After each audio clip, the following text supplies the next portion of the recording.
But I just wanted to briefly note, in line with this event and in line with our special issue, that a lot of what we as academics do in the law and tech space involves the challenge of adapting traditional legal concepts, sometimes centuries-old legal concepts, to cutting-edge developments.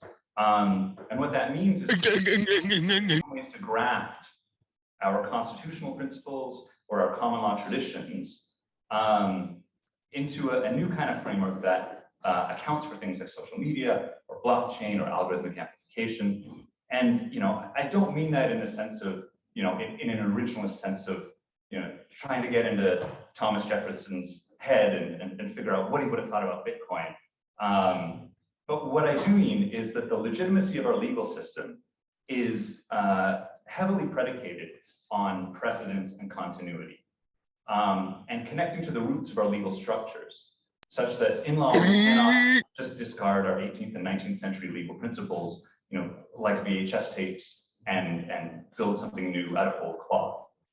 Instead, we have to build on top of them, and to graft these legal traditions into to face our modern challenges. And that's so much what we do, I think, in the law and tech space. And that is what makes the discipline so fascinating to me, as it's a never-ending process of growth and adaptation as technology continues to advance. So all 4 of the articles in this special issue address aspects in this challenge, albeit in different ways. I'm very, very excited to discuss them further. I will turn things over very briefly to Lisa Arbitman and Madeline Thorpe, our fantastic editors of the UCLA Journal of Law and Technology, to say a few words and then to introduce the first panel.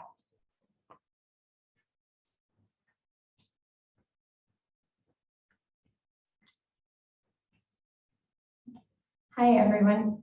We're so happy to be here with you today. I'm Lisa Arbitman, and I'm Madeline Thorpe. And we're the co-editors-in-chief of the Journal of Law and Technology at UCLA.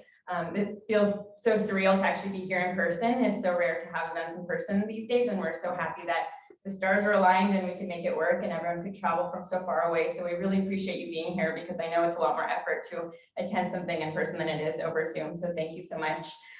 Thank you to our authors too, who all traveled also far distances to be here. It's been a pleasure working with you and editing your pieces and working on getting your scholarship ready throughout the publication process. And we're really excited to hear you on the panels today.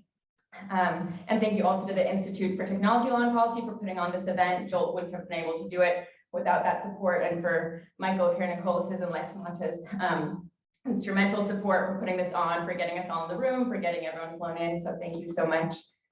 Without further ado, we'll introduce the first panel and we'll get to our discussions. So the first panel is on the rise of virtual governments with Professor Edward Lee from the IIT Chicago Kent College of Law. And he's also one of the contributors to our special issue. So hi, Professor Lee, so good to see you in person. Michael Karanicolas, who you just met, will also be on the panel. He's from the UCLA Institute for Technology Law and Policy.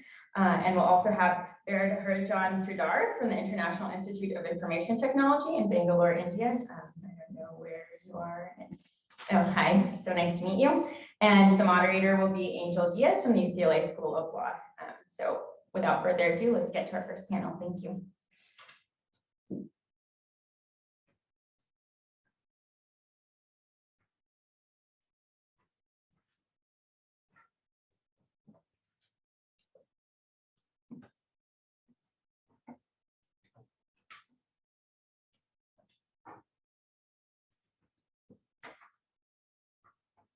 Hi everyone, my name is Angel. I'm the lecturer here at the law school. I study the intersection of tech and racial discrimination, and I'm really excited to open up our conversation today around the rise of virtual governments. There is never a dull moment in the content moderation space, and this week is no exception. So I'm sure we're going to get into some of the world events, if you will, of the week. But I thought what I would do first off is to sort of let each panelist introduce themselves and then maybe set an opening marker of some of their thoughts on the government platform regulatory dynamics. So, Michael, you're right next to me, so why don't you kick us off? Sure. Yeah, I'll start just by briefly noting that we are facilitating remote participation as well. So we have folks in the Zoom room. So hopefully you can hear us, you can see us, and if you have questions, you can plug into the chat. We'll be able to relay those to the panel during the Q&A, or to any of our panels during the Q&A. So I've been active in the law and tech space, specifically around platform governance, for about 10 years, and most significantly starting in about 2014 or 2015, when the biggest project that I was working on with my NGO was in Myanmar. So we were going back and forth there extensively through about 2014 to about 2017, and got to watch the sort of slow-moving car wreck of Facebook's engagement in that country firsthand. And that was, for me, what kind of piqued my interest in this space, and I've been active on questions about platform responsibility and platform governance and freedom of expression, transparency, accountability, privacy of online platforms since then. Over the intervening years, the space has evolved a lot. Certainly, there's an enormous amount of attention that now is paid, and that both includes public attention, regulatory attention, and also, I think, attention on the part of the platforms themselves, who are devoting a growing amount of attention and resources to governance questions. I think to a degree that would be probably quite surprising even 8 or 10 years ago. That doesn't mean that there's necessarily been the same degree of growth, institutional growth or institutional maturity that we would have liked to have seen over the intervening time period. But what is true is that these institutions continue to grow and evolve, and regulatory agencies, civil society organizations, and the public at large is still, I think, grappling with how to engage with these new governance structures and what their place in the world is. And I think that's what I saw this article as being about. That's one of the reasons that I was so interested in this article. And I think that's probably a good place to hand it back so that we can hear about the other panelists' thoughts. Amazing. Yeah. So I'm going to kick it over to Professor Fleet, who has a really wonderful paper on precise question. Great. Thank you. It's a pleasure to be here. Thank you for the symposium editors for their help in getting this paper together. Thank you for Michael as well for inviting me to speak. Just a little bit of a background. In addition to being a professor of law at Chicago Kent College of Law, I'm a founder of a nonprofit called the Free Internet Project. And the project is meant to try to provide information to the public about challenges related to internet freedoms. I became interested in the issue of content moderation probably when a lot of other people in the public did. Following the 2016 election, the Senate Intelligence Committee report detailed the Russian interference with the 2016 election. It's a bipartisan report, one of the rare opportunities for our Congress to actually issue a bipartisan report that has the support of Democrats and Republicans, detailing the very sophisticated ways in which a Russian entity tried to influence the United States election in 2016. And I commend that report to any of you who are interested in this topic. So following that moment, I became really interested in following and researching issues related to content moderation. I think there is a lot of work left to be done, and that is in part what my article on virtual governments is trying to do, is trying to introduce a term or a concept to help us have a better understanding of the actual things that internet platforms like Facebook, Twitter, YouTube do on a daily basis, even though it kind of goes under the radar until more recently, when now it's becoming such a hot button issue. We're going to talk about, I'm sure, Elon Musk's attempt to buy Twitter. That is one manifestation of how much of a hot button issue content moderation is. So I think I'll just end there, since I know that we have a lot of questions to get to in the panel. But that gives you a brief understanding of how I became really interested in this area. Go ahead, Trey. Thank you. I'm Sridhar. I'm faculty at the International Institute of Information Technology, Bangalore, India. I'm also part of the Center for Information Technology of the Policy Institute. I'm fortunate to be here this particular symposium. In fact, my work is related to telecommunications regulation, and also I have recently been working on a lot of ICT regulations, especially on data localization. So we'll discuss more about that later on. But incidentally, I'm an outsider of the US, and therefore I have the opportunity to look at it from outside the US, right? How the internet platforms have been evolving and how national governments have been looking at the big techs, right? And also the large social media intermediaries. So we'll discuss about some of these things later on, but in general, the governments around the world outside the US have been looking suspiciously at most of the internet platforms, the large internet platforms. And that's basically related to a lot of events which have taken place since Snowden and Cambridge Analytica episodes and so on. So the trustworthiness of the between the internet platforms and the national governments have been waning, to say the least.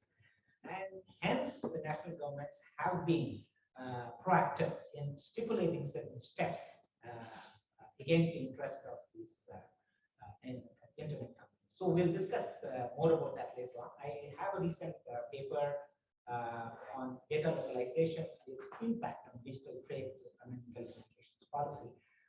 So you might have a look at it, but we will discuss about some of these things.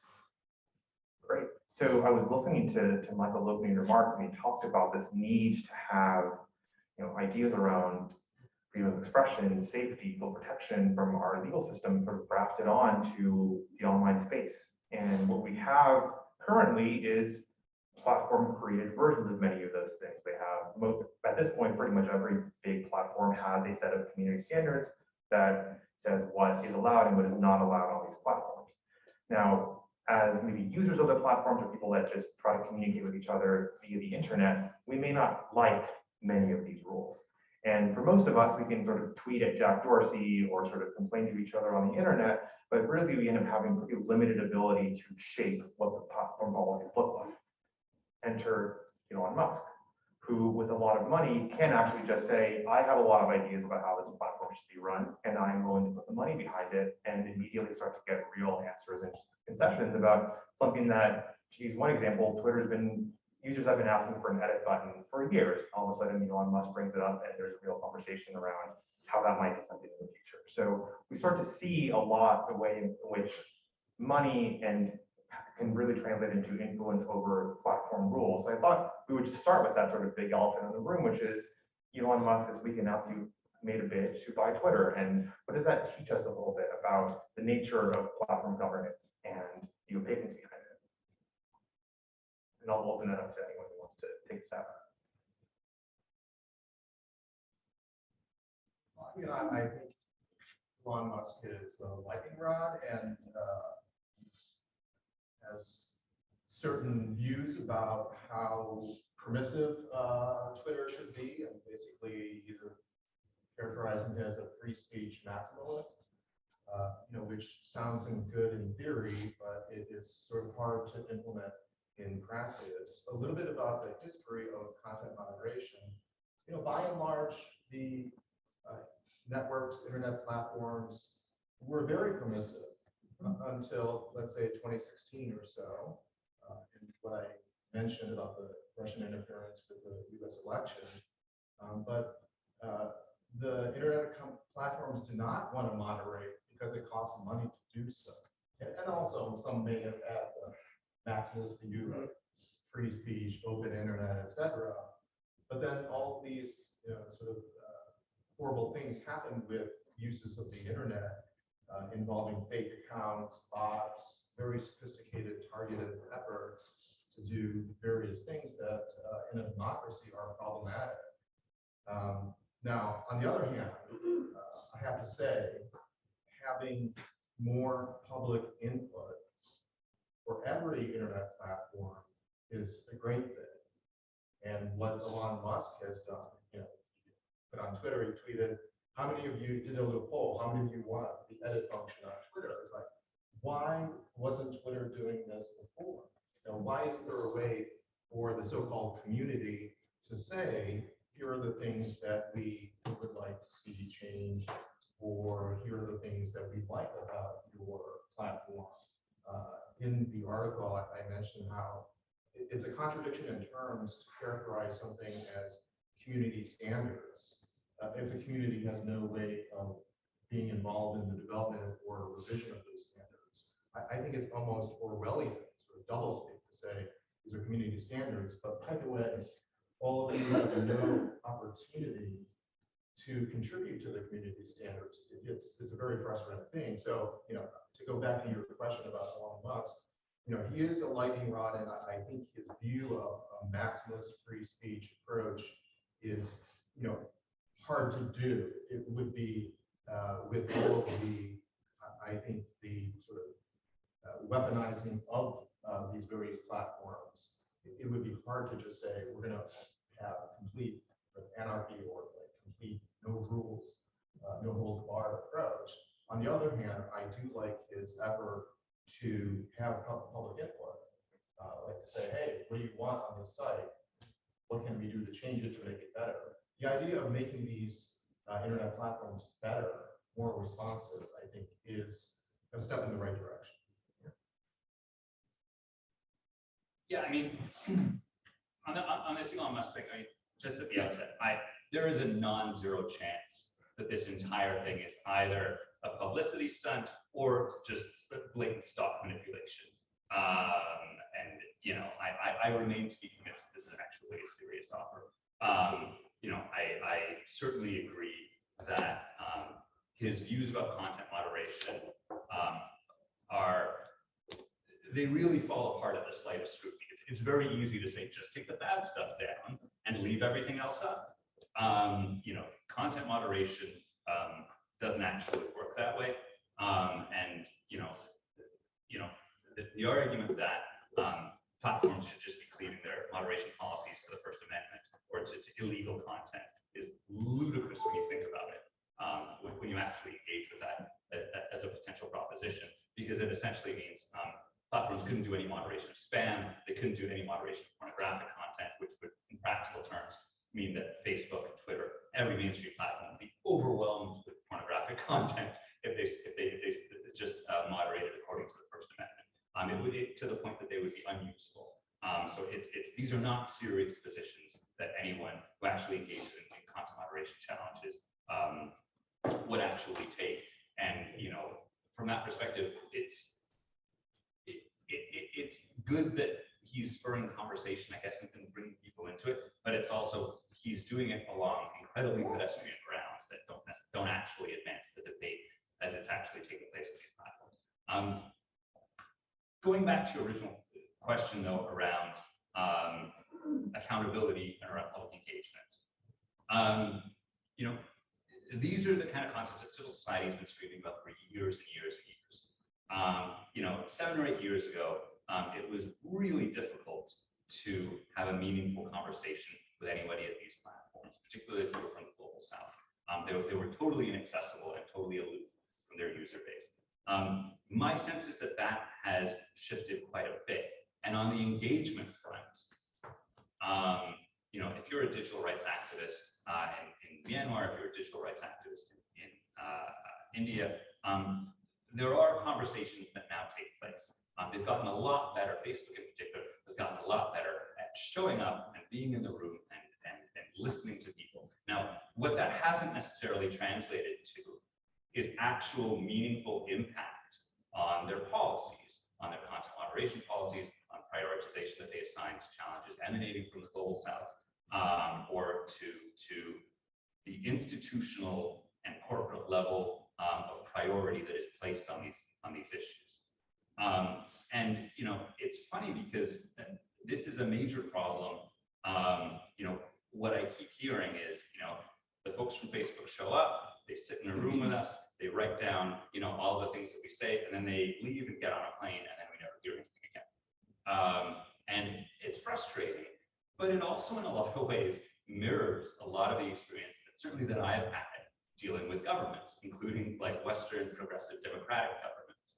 You hear it all the time when governments have these consultation processes that they get all this feedback and then they go and they put it into the black box of government, and then the policies get spit out the other end. And certainly from a civil society perspective, I suspect from an academic perspective as well, there's an enormous amount of frustration about whether and to what degree the actual regulatory or policy paths that get charted were at all connected to the feedback that were connected, that were collected as part of these consultation processes. So, meaningful engagement, real meaningful accountability is something that the platforms absolutely struggle with. It's something governments, I think, also continue to struggle with. With governments, you do have this safety valve at the other end, which is there are democratic mechanisms of accountability, and you don't have that on the same side as an ultimate check on the platforms themselves, which I think leaves the processes much more unsatisfactory. But questions around transparency, questions around what meaningful transparency means in the context of platforms, questions about what meaningful accountability means in the context of platforms are the main, I think, conceptual things that we're grappling with here. I'll just add on to what Michael and Edward alluded about this particular takeover, possible takeover from us. So we are actually moving the internet platforms from a public firm to a private firm. The economists would say that if you move anything from public to private, then the good or service becomes excludable, right? So which means that contrary to what Musk is saying, it is quite possible that the freedom of speech may in fact be hindered because it's a private firm now, and if at all it happens. That is one of the dangers for democratic inputs. And also, continuing on what Michael has said earlier on moderation, from looking at it from outside the US, the policies which are being enforced by most of these internet platforms are very opaque. In fact, I must say that when WhatsApp Pay was introduced in India, they said that the WhatsApp Pay account details would be passed on to Facebook for all the business users, and there was no input taken from the individual users or business users or retail users. And this attracted the attention of civil societies, and the civil societies just bumped it, right? So there are, as Michael has alluded, there's a lot of resistance to the social media intermediaries or internet firms trying to force something onto users. So, this particular move from public to private might have its own connotations. The second one is accountability.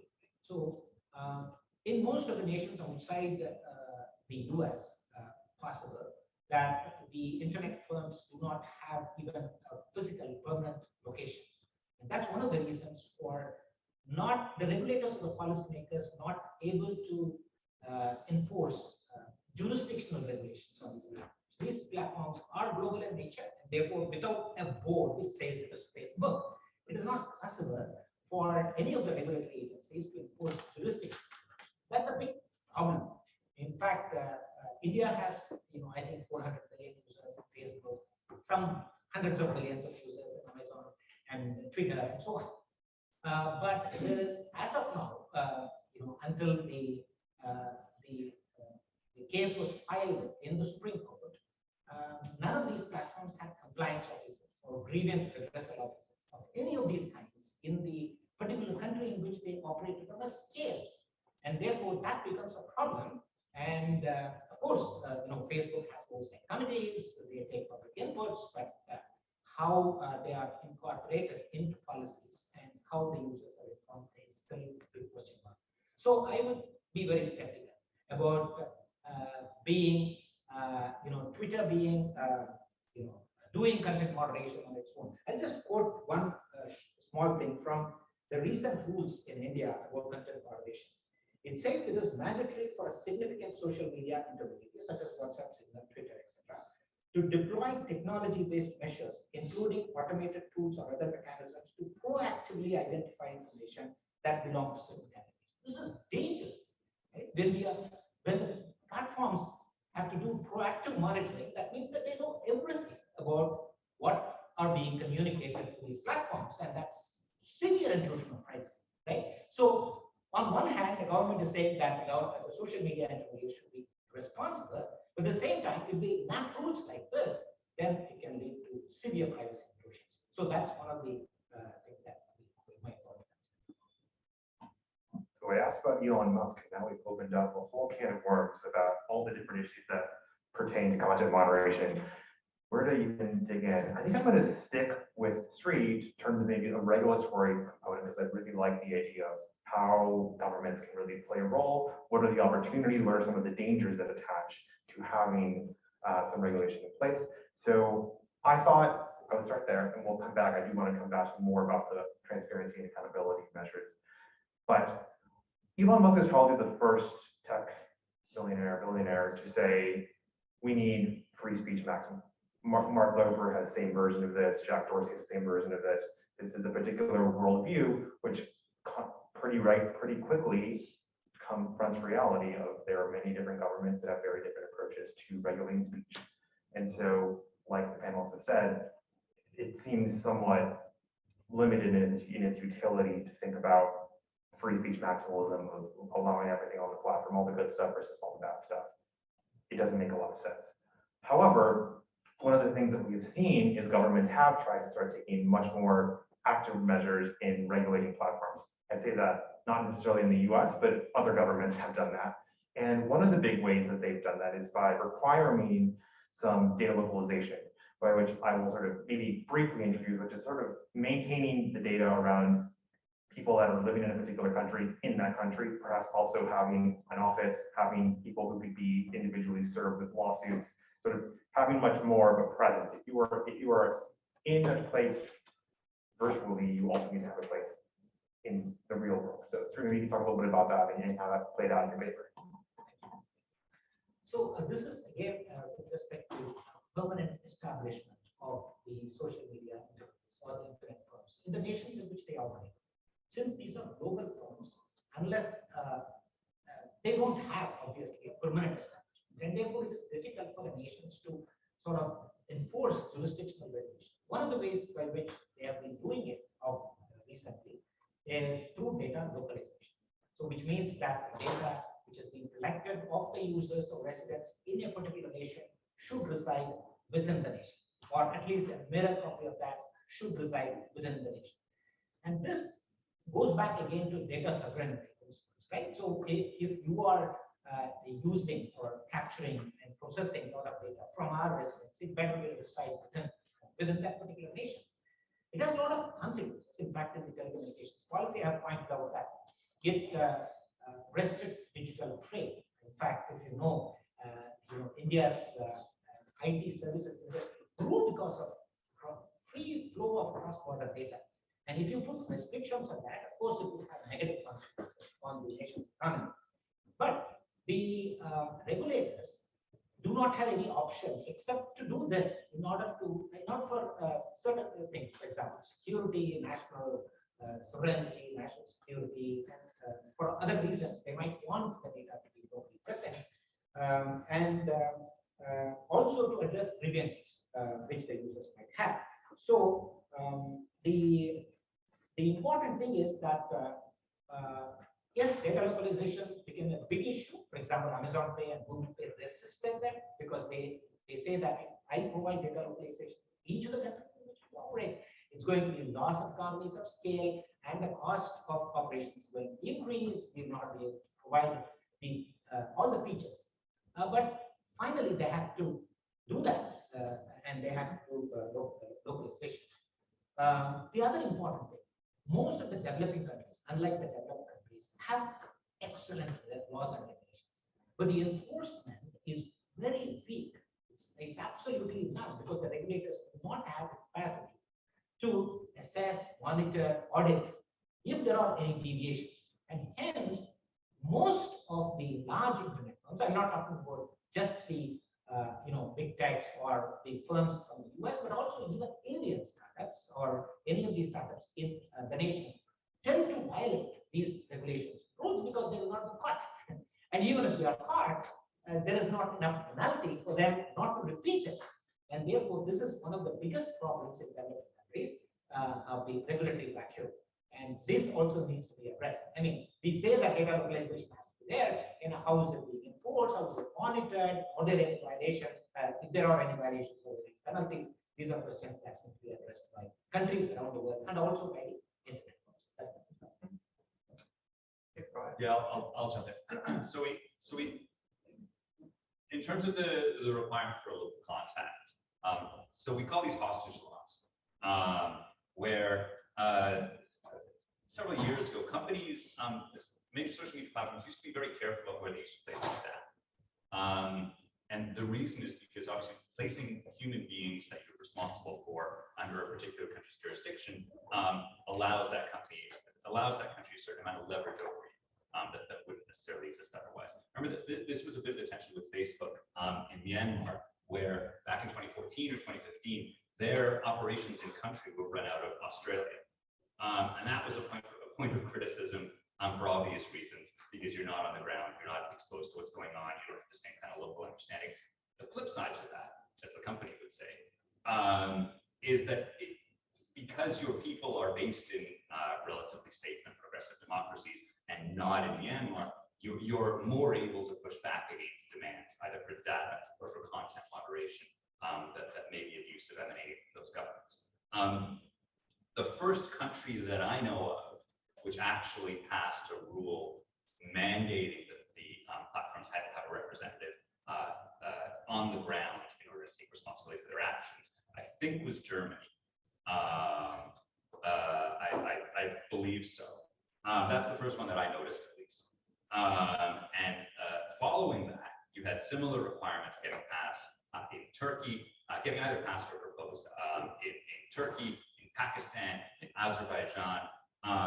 And so I think one of the things that this demonstrates is the unexpected legislative impacts that can come from these precedents getting handed down, these sort of legislative precedents getting created in progressive democracies, places like Germany, where, you know, it's understandable from a German perspective to want somebody from the company on the ground to take responsibility for what the company is doing. But the problem with passing that kind of a law in Germany is you get similar expectations among more repressive corners of the world, and that can lead to problematic consequences. So it's something that we've seen there. It's something that we've seen in other legislative trends, and it creates, I think, from a law and policy perspective, an interesting question, which is to what extent a country passing laws that are reasonable from a domestic perspective and suit that country's interests from a domestic perspective should be thinking carefully about the extraterritorial impacts of these laws if they're copied on a word-for-word basis in more repressive parts of the world.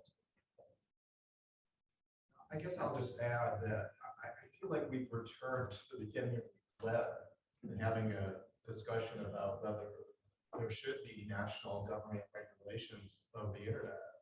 Sort of return back to Web 1, what it's being called today. And I think Michael nicely sort of frames the dilemma or the sort of side effect of having regulations by one country that seem potentially defensible as a matter of policy, but then that opening the door to other national governments' regulations that are more restrictive or actually impair internet freedoms. So my sort of general philosophy on this issue is to be suspicious of national government regulations of the internet. Obviously, we have some national laws in various countries that do regulate parts of the internet, but I think as a general approach, the initial debate over regulating so-called cyberspace in Web 1 probably was on the right track to be suspicious of government regulations of the internet because of the fear that those regulations will violate internet freedoms of individuals. So for instance, if the United States engages in some dramatic scale back of Section 230 for content moderation, and starts sort of deciding what things fall within the kind of content subject matter that can be moderated by internet platforms. What's the difference between the United States saying that versus China or Russia saying that, right? In terms of making these content-based selections in the context of the United States, it's in context of immunity from liability. But I don't see that as being that big a difference, practically speaking, in terms of the effect, versus, let's say, China engaging in censorship of certain content. So that is the sort of Pandora's box that is opened up once we start having countries kind of freely start regulating parts of the internet because they think there's something terrible going on at the internet platforms. Now the challenge is, well, what happens next if we were suspicious of national governments enacting regulations? What happens if these internet platforms aren't doing anything to protect data privacy, for instance? Like how do we change that? That is a big challenge. We haven't solved it. We haven't come close to solving that problem. Okay. Can I just briefly jump in? And the reason is because I think that's to your paper. Because for my reading of it, one of the most interesting, probably the aspect of it that I found most interesting was your principle of something akin to comedy among nations. That essentially governments should step back in places where platforms govern and essentially respect the sort of quasi-autonomy of the platforms to manage those affairs. I thought that was really interesting. The challenge there, and I think you alluded to it on the privacy side, I think that the ancillary challenge there is that necessitates that the platforms themselves step up and create accountability, public engagement, due process, and transparency structures that we see from governments, at least democratic governments. And while there have been some really interesting advances in that over the past few years, the Facebook Oversight Board is a really interesting experiment. There's all kinds of multi-stakeholder organizations that have sprung up. We are far, far, far from an acceptable level of accountability and transparency from these platforms, commensurate to the power that they exercise, and certainly commensurate to a situation where the governments are respecting the autonomy of that power, right? So that I agree that I think is the inherent tension where we don't want repressive governments crowding into this space, and the Saudis and the Russians and whatever. I say the Saudis. I think that the Saudis are actually a major stakeholder of Twitter, but we don't want these policies to be heavily influenced by governments that have terrible records on human rights. But what we really need is for the platforms to do a lot better than what they're doing. And then the question of what happens if they don't is, I think, a really thorny problem, because there aren't many appealing solutions to that. I'm all in favor of regulation on the transparency side. I'm all in favor of regulation, on public accountability, although that can be, you have to be careful how you frame that second one. But the exercise of state power with regard to platforms is a really thorny challenge. Yeah, Michael put the next question on my mouth, so let's go. Just quickly comment on this. So in fact, the internet platforms are in a better position to formulate policies because they know what goes on to transfer their platforms. So as per Edward's paper, if they include policies which are transparent and then they make themselves accountable for that, then probably governments will, national governments will accept it.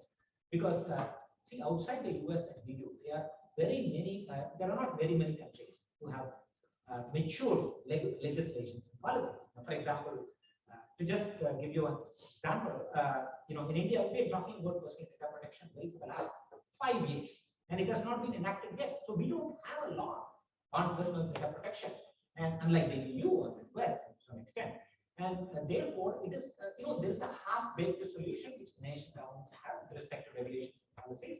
And if they see that the internet firms are not adhering to certain regulations and policies on their own, they will put this particular half-baked solutions on top of it, and it becomes a mess, right? So therefore, I agree with Edward that, if the internet firms take on their responsibilities and are transparent with respect to content moderation and other aspects, then probably national governments would respect that, and that may be a better way to go with this.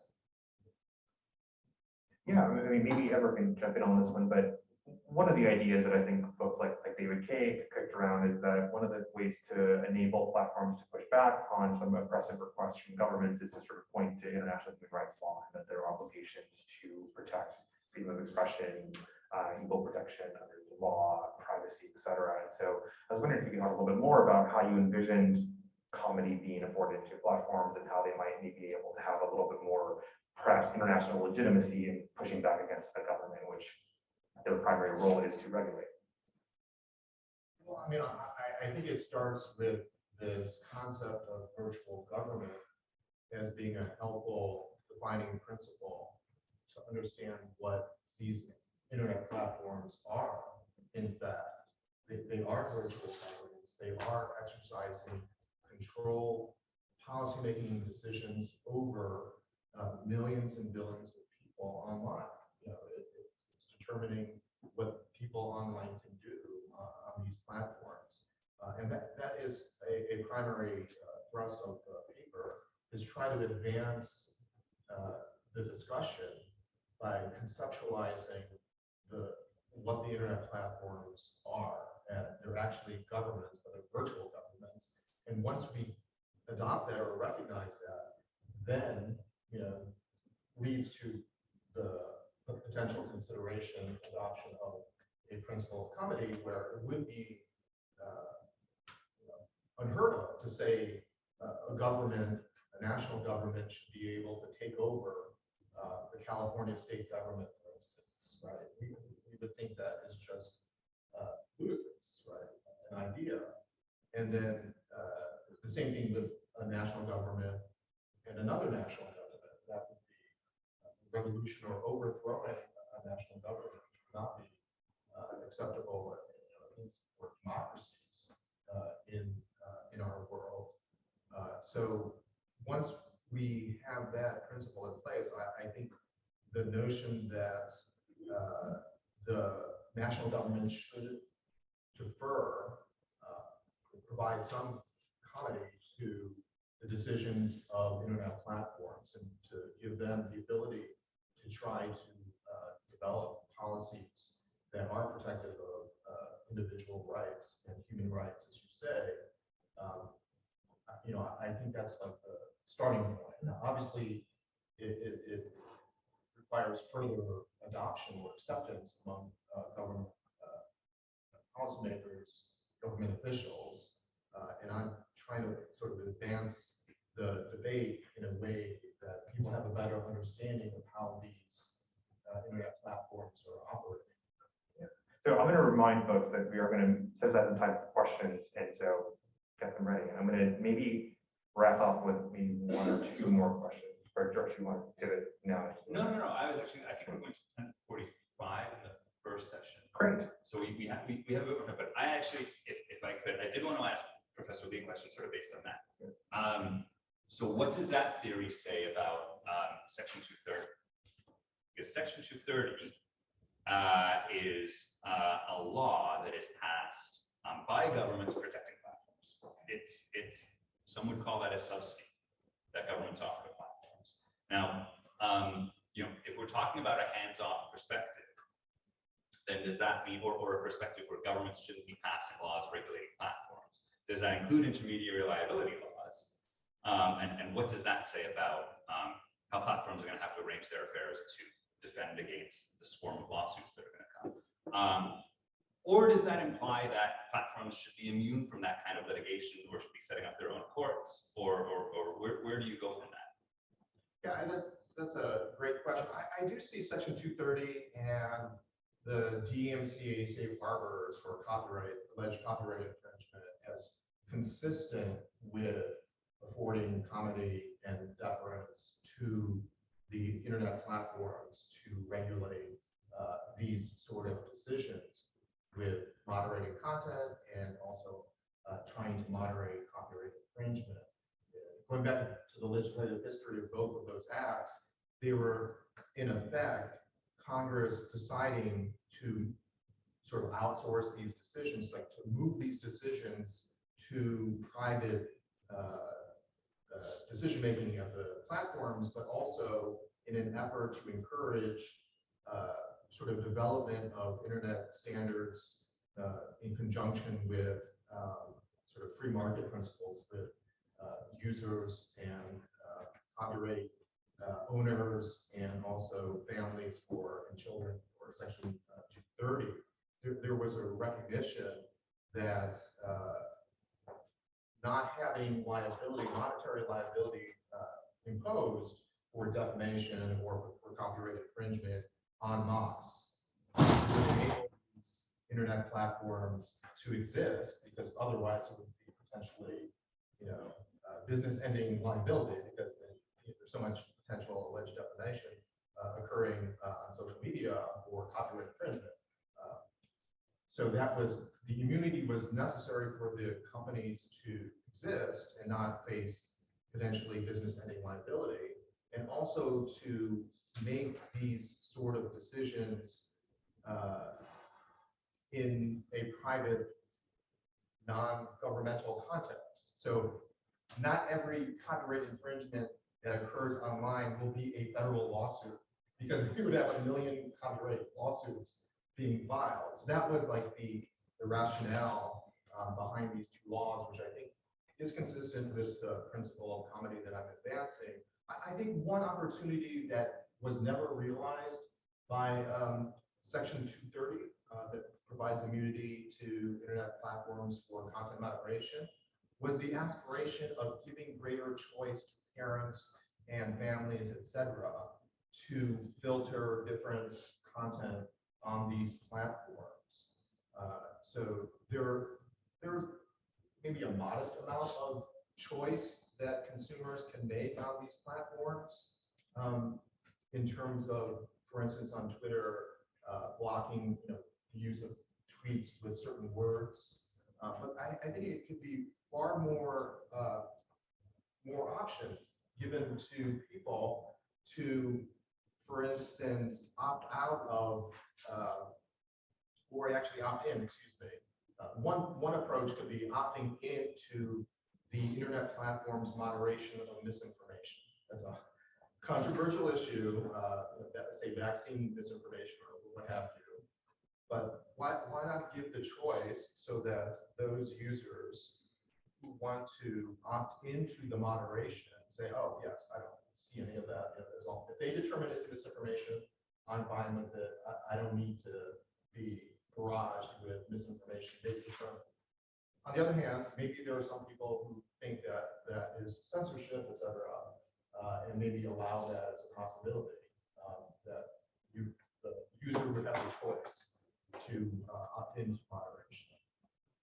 So we've largely been talking about what I might frame as an adversarial relationship between governments and platforms. And at least in my research, it seems to be that there often isn't that much of a tension between it, and oftentimes platforms are very accommodating to government requests and very much want to foster both a new market or develop a favorable regulatory space. And so there isn't this kind of tension that we're always talking about. And sometimes, even in the absence of laws, governments can sort of request the removals of content that they would be prohibited from removing themselves under laws like the First Amendment. But because it's just a platform rule, there's no restrictions. And so we see that in terms of COVID misinformation is one good example. We've also seen it in governments like Israel sort of requiring the removal of Palestinian content. We've made this time last year during an attack on Ramadan. There was a massive set of removals of people that were documenting that on Twitter and on Facebook. There were keyword blocks, there were algorithmic removals. And so we've seen how much there is actually a lot of coordination that happens in the absence of regulation. And so I wanted to maybe talk a little bit more about what that coordination looks like, what kind of dangers that brings up. I'll start with you, Sri, given that, especially in India, like the relationship between Facebook and the Modi government is just pretty concerning at times. Thanks. Yeah. So most of the governments, even outside the US, have provided absolute immunity until most of the intermediary liability has been taken care of, and it is left to the individual internet platforms to accommodate content moderation, if at all it is required. But third-party content moderation is given absolute immunity. So the platforms are being given immunity. Now, on the other hand, recently, some of the governments have been moving away from the self-regulation mode to a command and control mode, because the national governments realize that some of the things that they expect the internet platforms to do are not happening. Okay? And this is very dangerous, because in the case of the command and control regime, the national governments can actually dictate what needs to be moderated, and it can be ad hoc, to say the least. And on the name of national interest, anything can be blocked, anything can be curtailed, and this is a very dangerous movement by most of the national governments. And therefore, it is very important that we go back to that self-regulatory mode, like Edward points out in his paper. And that is the best position for the data subjects, the governments, and also the intermediaries. So now the question is, what could be the possible rules which have to be laid down by the social media intermediaries or firms, so that their principles and rules and regulations are in alignment with the national rules and regulations? And that is the subject that we all need to work on, so that if there is a synergy, then all the stakeholders will be happy to be content with that. So that's my view on how the nations have been looking at moving from self-regulation to command and control, which is absolutely ridiculous. I'll just add, for the United States, there was a lot of coordination for COVID-related misinformation. There's a lot of coordination between government and internet platforms for election-related misinformation. And it's interesting, it does sort of fall in the shadow of the First Amendment. Is this state action or not? And as Angel presented it might not be, right? So it doesn't necessarily implicate any First Amendment scrutiny if it is just a coordination kind of thing, and say, hey, we saw this misinformation, we're going to leave it to you to decide what to do about it. Jen Psaki admitted during a press conference that they were flagging COVID misinformation for Facebook and just send it their way, et cetera, whatever. Even if it's not state action to constitute or require First Amendment scrutiny, I think it does raise potential, at least concerns, that it could lead to abuse, right? And sort of circumvent the First Amendment, and basically the internet platform does the bidding of government without formally doing the bidding of government. So I'm not sure if the lack of state action necessarily removes the potential concerns about a close partnership between government and internet platforms in removing misinformation, which is protected under the First Amendment. So, the misinformation is supposed to be allowed. Falsehoods are supposed to be allowed unless it falls within one of the traditionally prescribed categories like defamation. But otherwise, our Supreme Court has staunchly recognized falsehoods are protected by the First Amendment, which is why it then turns out to raise at least concerns as a matter of free speech if the government is suggesting, oh, there's a lot of misinformation.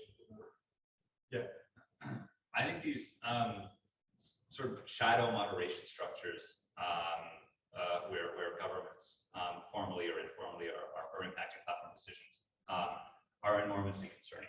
I very much welcome, Facebook or Twitter's, decisions to crack down on COVID misinformation, on election misinformation. I think that's fantastic if the platforms want to do that. I'm enormously concerned if the governments are essentially pushing the platforms to do it, because that, as you say, it's an end run around constitutional protections. It's an end run around human rights protections, both in the U.S. and elsewhere. And I'll I'll expand this past. You do have, very formalized structures, such as in the EU, the referral units, that are essentially literally taking individual pieces of content that are perfectly legal and nudging the platforms and saying, well, we can't force you to act on this because it's legal, but we don't like it. We think it's against your terms of service. And by the way, don't you want to tell our regulators that you have a great relationship with the police and you cooperate with us? So you really should take this down.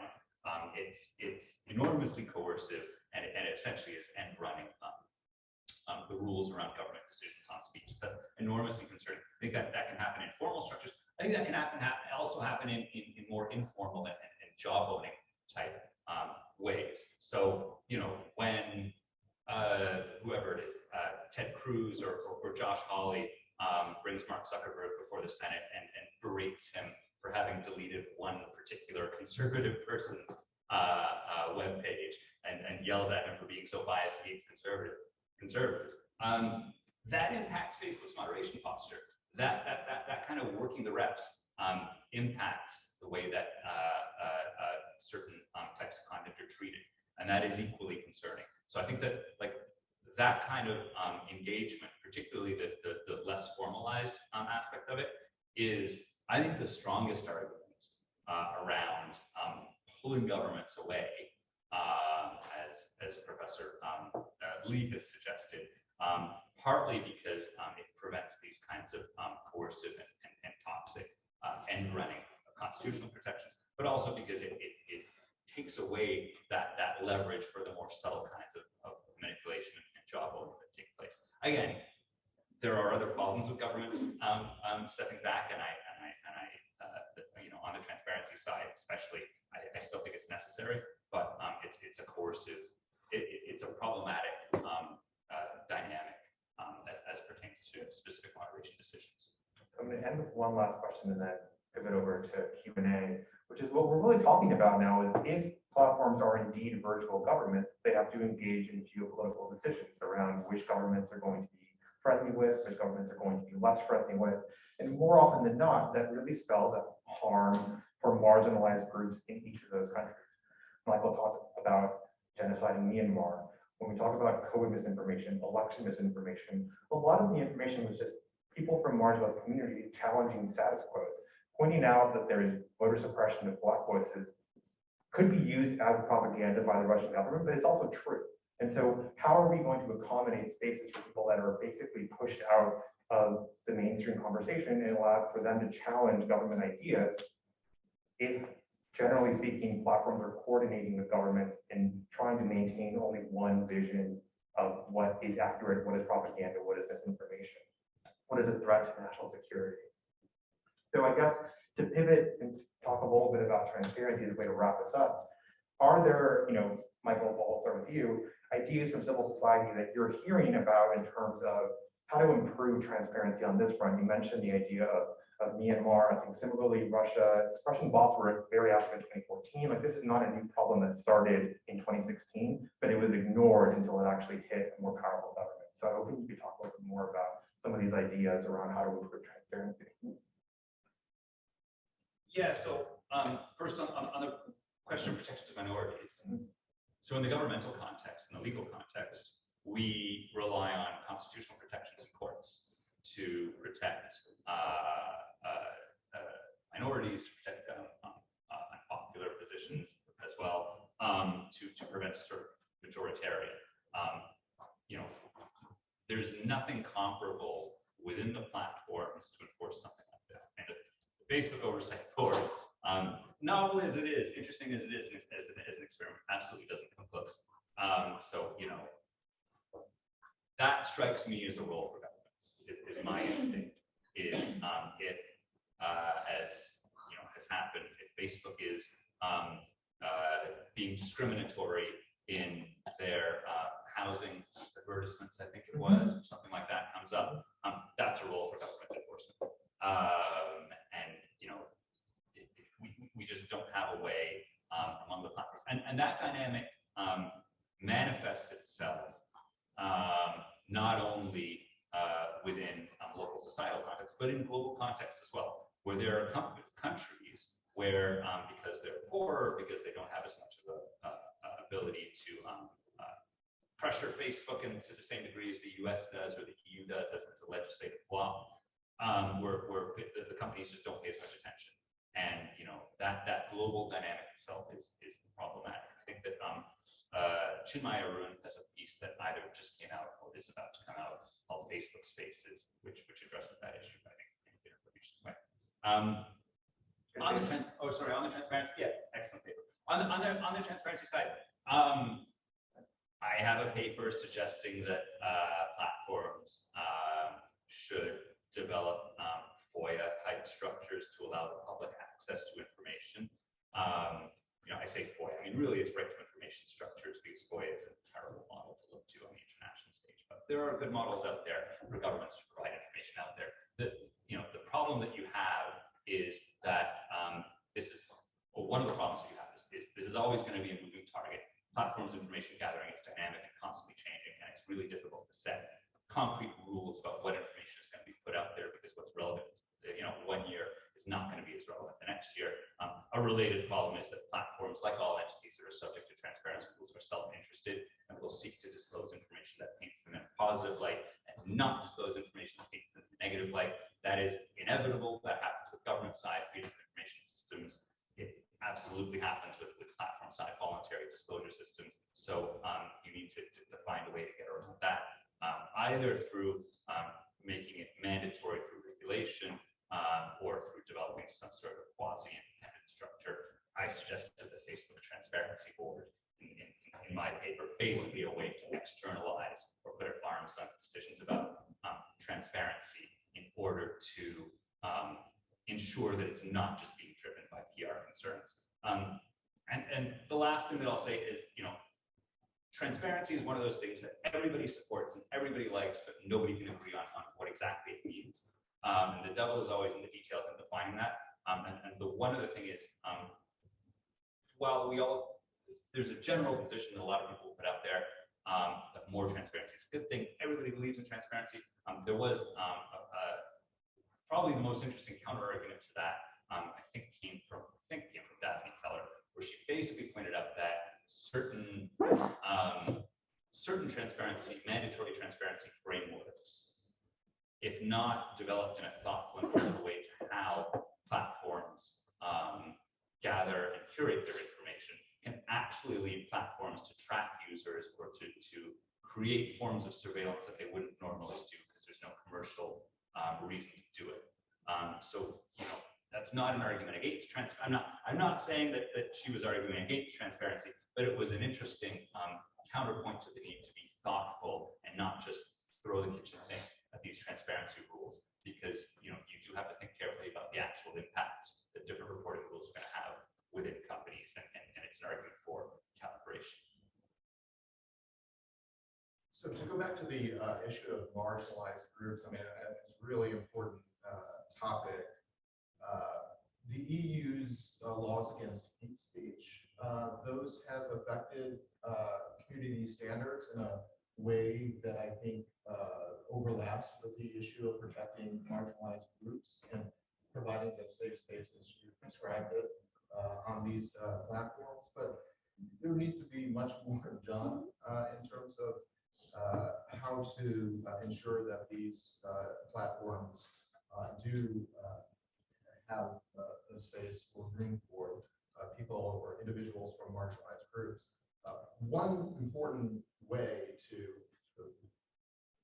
achieve that goal or work for that goal is to provide representation of those groups in important policy decisions of the platform. And one thing that I've advocated for is the platform to appoint an independent civil rights advocate or an independent public advocate to represent the views of those who might be marginalized. And for instance, an important controversial content moderation decision, appoint a lawyer who's well respected in the field to represent the views that might not be represented typically in the sort of corporate setting of the company. So that is, I think one example of how they might be able to protect marginalized groups. The final thing I'll say about this issue is that it's sort of the 800-pound gorilla in the room, is that often these issues are highly politicized issues. So a ruling party of the country and the oppressed group is in the minority party or a disfavored party from the ruling party. So there has to be, I think, some commitment of the internet platforms to inclusion and a kind of non-politicized policy approach where, and this relates to the last topic we discussed about sort of entanglement of governments with the decision makers of a company. It should not be the case where the content moderation decisions are favoring the ruling party of the country, which is typically what, which may happen in various countries. We want to have the, I think, internet platforms be a platform for everyone. And I think with very politicized, controversial issues, it becomes tough, right? It becomes tough to make a decision that goes against the wishes of a ruling party, especially in a country where retaliation might occur if you don't make the decision that the government wants. What's the solution to that? I'm not sure, but I think it starts with the internet platform being quite clear in its community standards or in its policies and saying, we respect the rights of all individuals. We have an inclusive network or platform, et cetera, and we want people to express their political views, but we're not going to favor the ruling party. Yeah, sure. Again, I look at it from most of the democratic countries around the world. The judiciary system, most of the democratic countries are quite powerful. I mean, they can actually question the executives who make these rules and legislations, and that happened in a lot of cases. But unfortunately, in most of the developing countries, the judiciary system takes its own time. The pendency in the courts is very long, and therefore it's a very long, arduous process to question the government and to bring transparency into the government take decisions. So the alternate is always the civil society organizations or the non-government organizations, which vociferously protect in large democratic countries against certain rules and regulations imposed by the governments. And that is one of the routes that has been taken in the past. I don't know whether you are aware of it or not. India was the first country to negate the Facebook free basics program when it came into our country for 7 years back. The moment Facebook announced it, there were 1 million, more than 1 million emails which have been sent to the regulator not to adhere to the Facebook free basics because it's against net neutrality regulation. So the civil society organizations are quite powerful, and they can actually balance the power of the government if they exceed certain limits, and also if they force the internet platforms to adhere to certain legislations. So that's what I would suggest. That may be It's a bit of a catch-22, right? When it comes to marginalized groups, we need government rights to be able to enforce, but then also the government and media oppressors themselves. And so trying to find that middle ground is strange. It's interesting to bring up the housing argument, the discrimination that Facebook may have been doing in housing advertisements. That has a long history in this country, right? But that lawsuit was settled before there was any sort of discovery. So we don't actually have any real understanding of the extent to which Facebook was tracking Black users. And they say that they don't have any commercial incentive to do that. Seems like they might have, but we have no way of finding that out. So there are a lot of interesting questions around what kinds of transparency we have, and ultimately, even within the legal system, there are some limitations. Facebook has been particularly good at blocking some of those efforts. Similarly, they already had a Facebook civil rights audit, and they appointed someone to be sort of in charge of making recommendations around civil rights throughout the platform. There's been reports in the media that those people are pretty actively ignored, and so it is sort of a really difficult question. But I'll stop there my lecturing and just sort of start talking. Questions from the audience or from Zoom? Yeah, go ahead. Thanks so much. This is a really interesting conversation, and I wanted to problematize a couple of things and get your reactions, especially first on this kind of default assumption that that the platform approaches are free speech maximalizing. How would you respond to criticism that this idea of free speech maximalization is actually undermining the ability of other people's speech, especially marginalized minority, women, less wealthy people, because on these platforms, powerful figures, as well as figures who have economic power to buy targeted advertising, et cetera, have outsized power to silence others, either through harassment, through targeted takedown efforts, or through drowning them in other forms of information, manipulating algorithmic amplification systems. And then similarly, you talk about these platforms as governments, but and I know you kind of grapple with this in the paper, but they don't have the power to tax, the power to jail, the power to raise armies. So how does I still find it really problematic to think of them as governments versus as very powerful actors. And I wonder whether this idea like Westphalian state systems is really useful anymore for me to evolve our conceptualization of actors that govern populations beyond kind of the governmental framework. Thank you. Thank you for those questions. I guess on the first one, I agree with you that in terms of free speech maximalism, it doesn't work in practice, especially today when there is a fairly sophisticated set of community standards that sometimes end up marginalizing certain groups. I mean, there have been several studies showing that content moderation ends up disproportionately impacting speech of Black activists who are talking about, some complaints against injustices, and it ends up being filtered out or moderated under the community standards. So yes, that is an issue. It is a problem currently with sort of the content moderation enforcement policies of these large internet platforms. The other thing that I'll just mention briefly about this issue is sort of a little bit of a tangent, but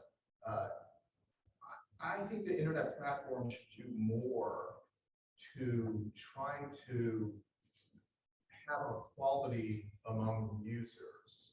It, for instance, seems discriminatory to me that only certain people can qualify for being a verified user on most of the internet platforms. Like if you have a certain number of followers, then all of a sudden you are entitled to be verified. I think given the amount of fake accounts and misinformation, it'd be better to open up verification to everybody. Open up verification to everybody, and then those who are not verified, might be ones who are just bots or fake accounts. But the general point is there should be greater effort among the internet platforms to make sure that everybody is treated equally and not try to cater to either celebrities or powerful figures who have millions of followers, as opposed to treat everyone the same. What was the second issue?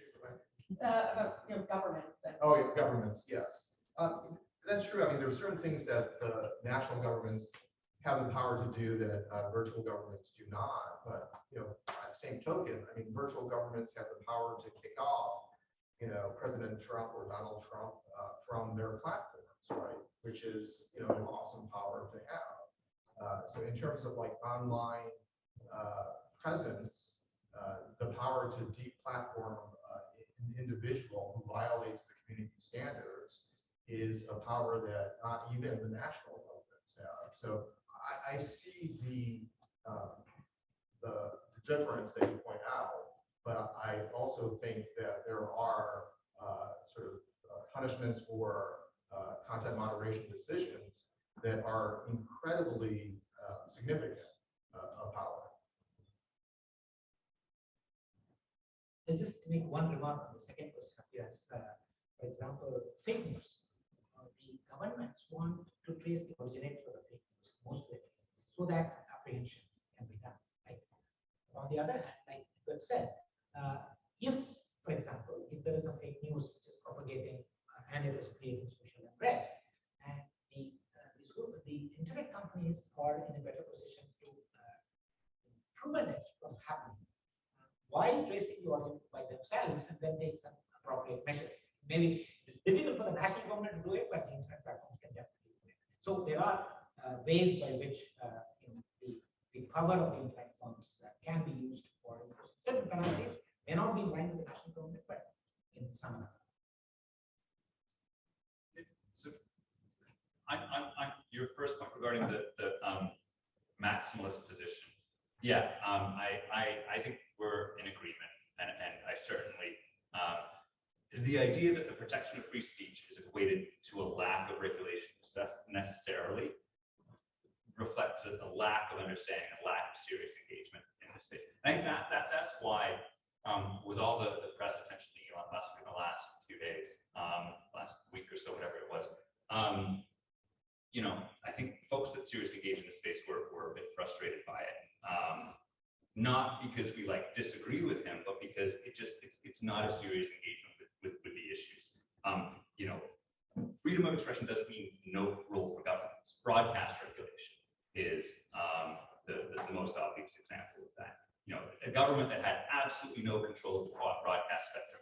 Everybody just pump out whatever you like into the broadcast spectrum. That doesn't reflect a position that is good for freedom of speech. It would be terrible for freedom of speech if a government did that. Similarly, from the moderation side, moderation is essential for functionality of these websites. This includes decisions around amplification. This includes decisions around how information is curated. You cannot run an effective platform without moderating. So the idea of just don't moderate. Again, it's not a serious engagement with the issue. And I think that cannot. You can similarly make a case that moderation from a freedom of expression perspective is necessary in order to protect marginalized groups from coordinated or targeted harassment. So I think that case is there. In terms of the power of these platforms, I do think it does get overstated sometimes, but at the same time, so there's going to be an election in the Philippines, I think later this year. And if Facebook wanted to, they could absolutely make sure that one candidate got elected over another. Not by deplatforming a candidate, because that would be clumsy. But if Facebook had an internal meeting and essentially said we're all in for Marcos or whatever, if they put their thumb on the scale a little bit and prompted people from certain constituencies and limited functionality to people from others and did it in a kind of a subtle way, they could absolutely move that election one way or the other. I do think that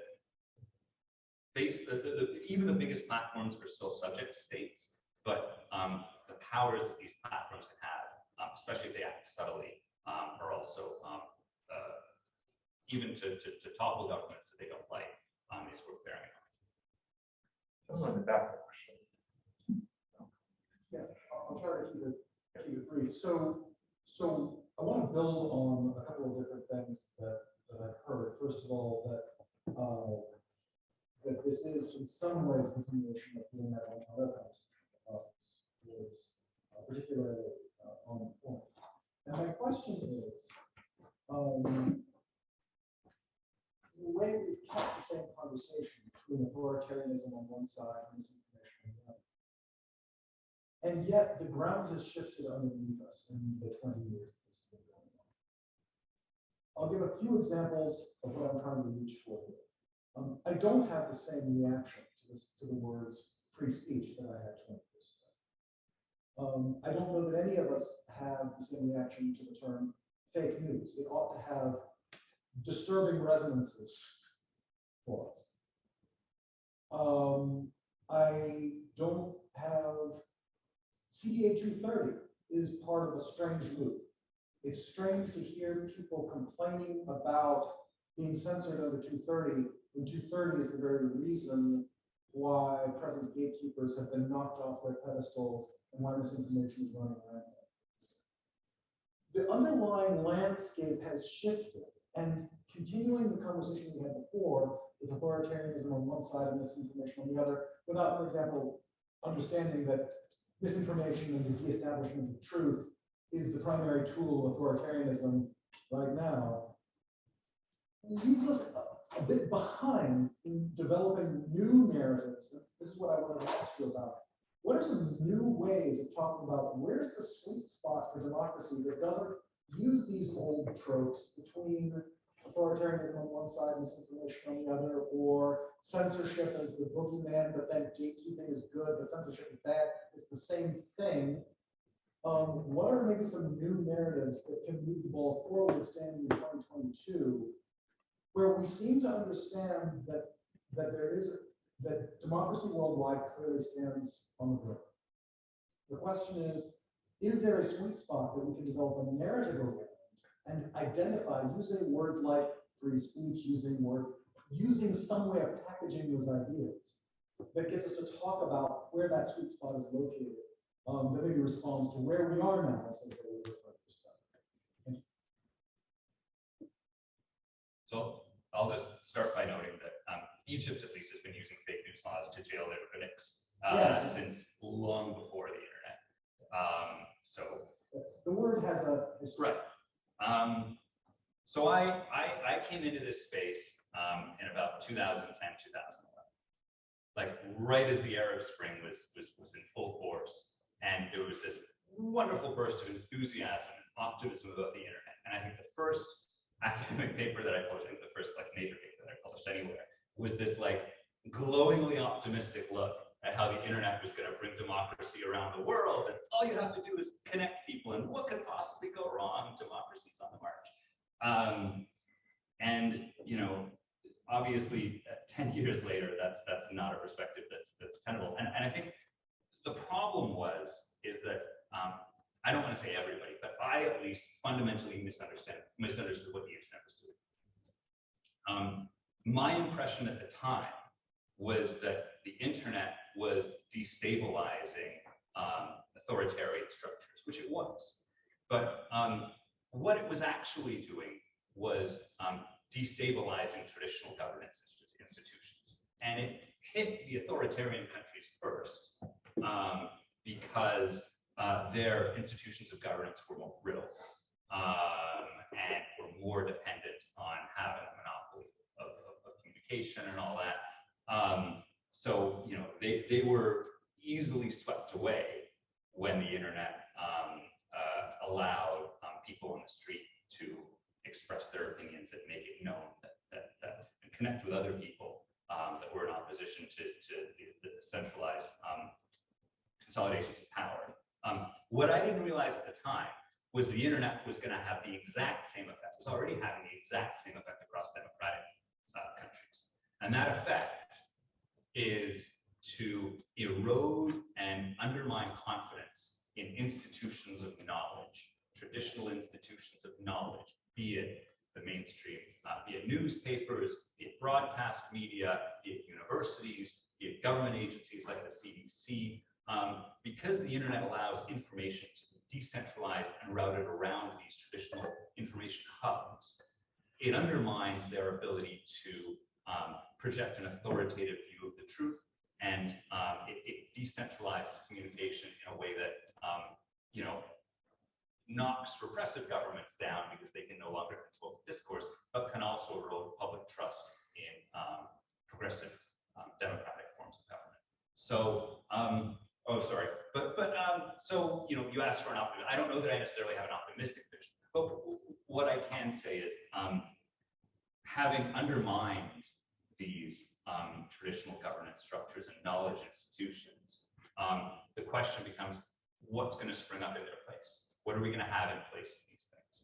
And there are new institutional structures that are rising up and to control and influence the discourse. And one of the most important of these types of structures are these online platforms, are these intermediaries, right? And so this is, I think, the reason why a lot of folks are so focused on these platforms, trying desperately to get them to be more responsible, is these things are now exercising so much power and influence that has come from the undermining of governance, of traditional governance and knowledge institutions, that it's hugely important that their power and influence be exercised in a responsible way.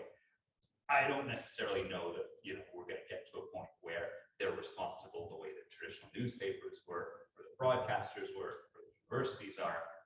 But that I think is the main challenge, is building a sense of responsibility among these new institutions. I think that's a fantastic question. It is a serious problem. I'll just add, I have another paper coming out with my co-author and Chernia. We ran an experiment to test misinformation, and our main finding was that misinformation online correlates with higher education levels and higher use of social media, which is sort of counterintuitive.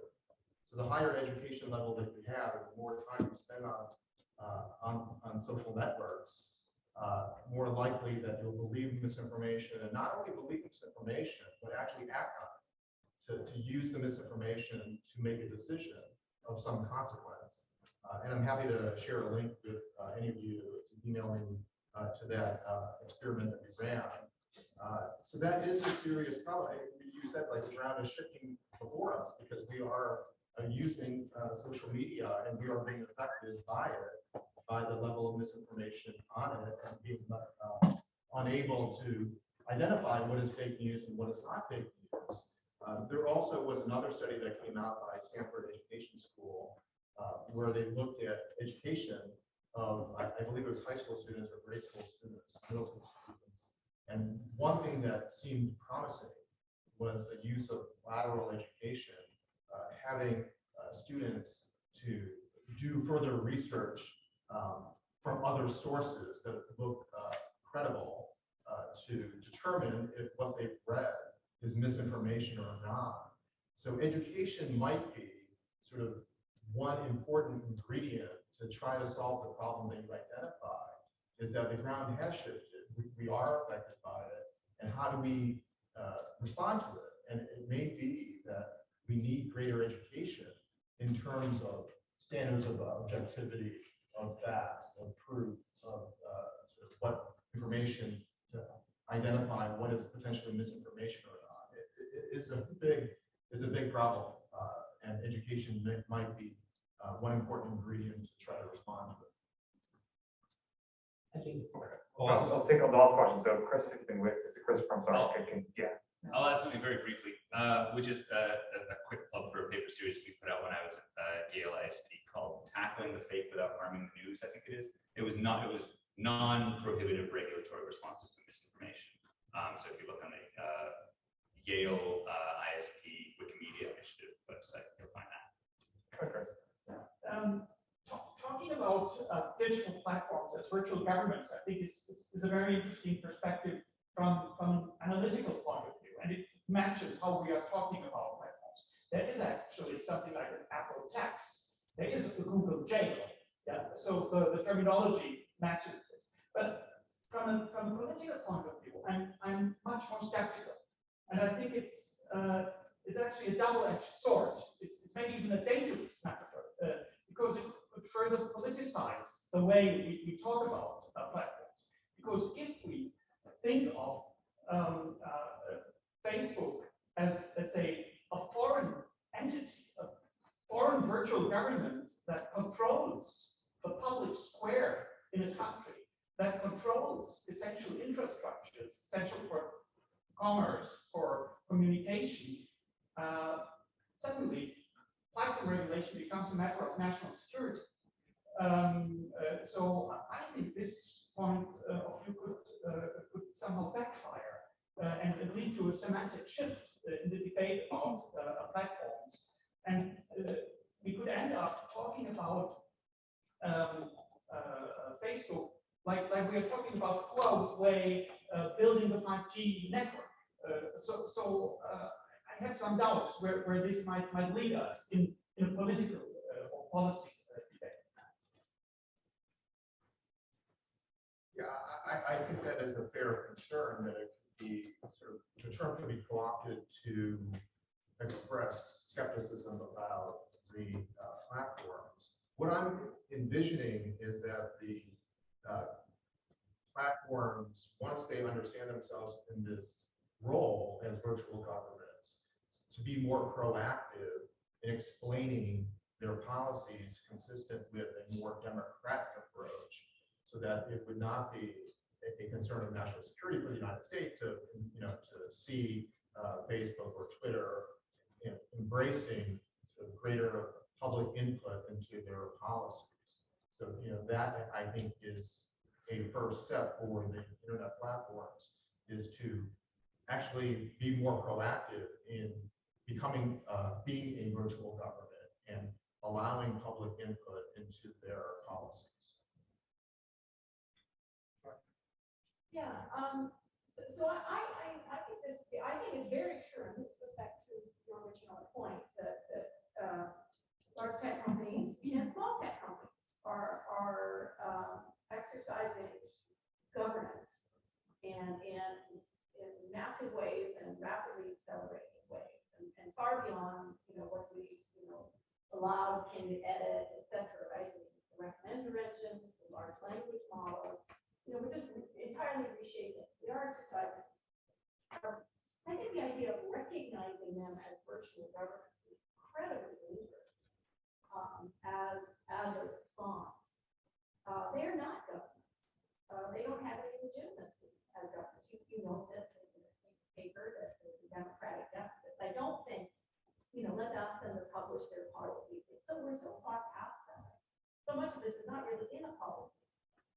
It's in the 540 billion parameters in the Google language model, or the complexity of the recommender system that is generating, the news feed, Facebook, Twitter, and so on.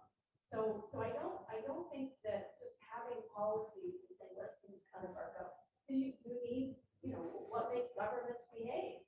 They get thrown out, right? They have courts that come in that are respected, that interfere. That the challenges of the effective judiciary. I think we maybe want to see some more democratic procedures into how they operate. To say they are virtual, and then go to the extent of saying, and therefore we start to treat them with this principle of back. I don't know. I think we should be figuring out how to regulate. I think it's a major challenge, and it doesn't look like anything we see. I mean, I think it's a fair point. I hope to convince you that it is worth considering as a way to conceptualize their responsibilities, and that they are proactive to make more aggressive reforms than they currently are doing. And I'll leave it to you to decide whether that is convincing or not. I do want to add, though, and this is talked about a little bit in the paper, is in response to your point about in democracy we have the ability to throw out the elected officials, which is true, notwithstanding the high incumbency rates of elected officials. I do think currently we are at a turning point or a pivotal moment for Web 2 platforms, where there is competition now from so-called Web 3 entities, DAOs, in an effort to decentralize everything on the internet, which may or may not occur. But there is competition now being presented by blockchain technology to decentralize the internet, to enable self-sovereignty for privacy, data privacy, personal data, excuse me. That is the reason why Facebook has changed its name to Meta, right? Quite frankly. And it's a reason why Jack Dorsey quit as CEO of Twitter. They see like the problems of Web 2 as sort of intractable problems, plus potentially the business model may not be viable 5 years down the road. So they're shifting to this sort of either they're exiting or they are shifting to a Web 3 more decentralized, well, I don't know if Facebook's decentralized, but shifting to a Web 3 metaverse sort of platform that is something that a lot of businesses are shifting to. So that may not be, the same thing as kicking them out of office if they were in office. But I think the lack of responsiveness in the governance structures that exist is part of the reason why Web3 is being developed today. Like all these companies are shifting because they're reacting to the concentration of power in these large internet platforms. And that would be, I argue that would be akin to sort of throwing out or kicking out the elected officials, is turning to some other platform that responds to the excesses of the large internet platforms. Go ahead. Yes. So, in fact, your points are very valid, and we might have to look at a global regulation. Zuckerberg has alluded to it about some kind of a regulation which spans across countries that are practical. An example is the ICANN, the Internet Corporation Assignment. Numbers which has moved from Department of Commerce to a multi-stakeholder community model.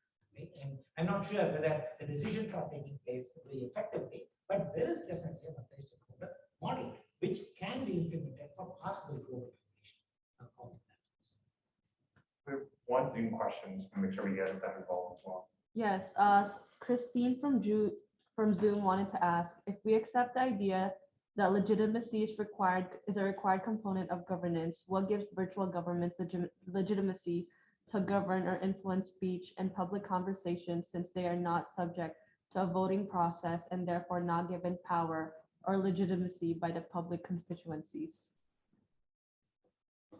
Yeah, go ahead. So I think that I don't necessarily have an answer for the legitimacy of these processes, or for the legitimacy of their governmental stature. But I will note that legitimacy question is like central to a lot of what ICANN does. And to this really delicate balance that ICANN is striking is there's constant back and forth about whether ICANN has the right to do what they do, the balance between them and governments. I'll just note that that's a constant tension within the major multi-stakeholder, international multi-stakeholder process that folks point to as a potential model. I'll just add quickly, in the interest of time, is to say, I think it has to start with developing ways for greater public input into the policies that affect millions of people. The democratic deficit will not be fixed unless the public can get involved in the policies that are being enforced on them. And I think there's no way around it. And I leave it to others to help develop the ideas for getting greater public participation in the policies that affect them every day online. Great, go ahead, yes.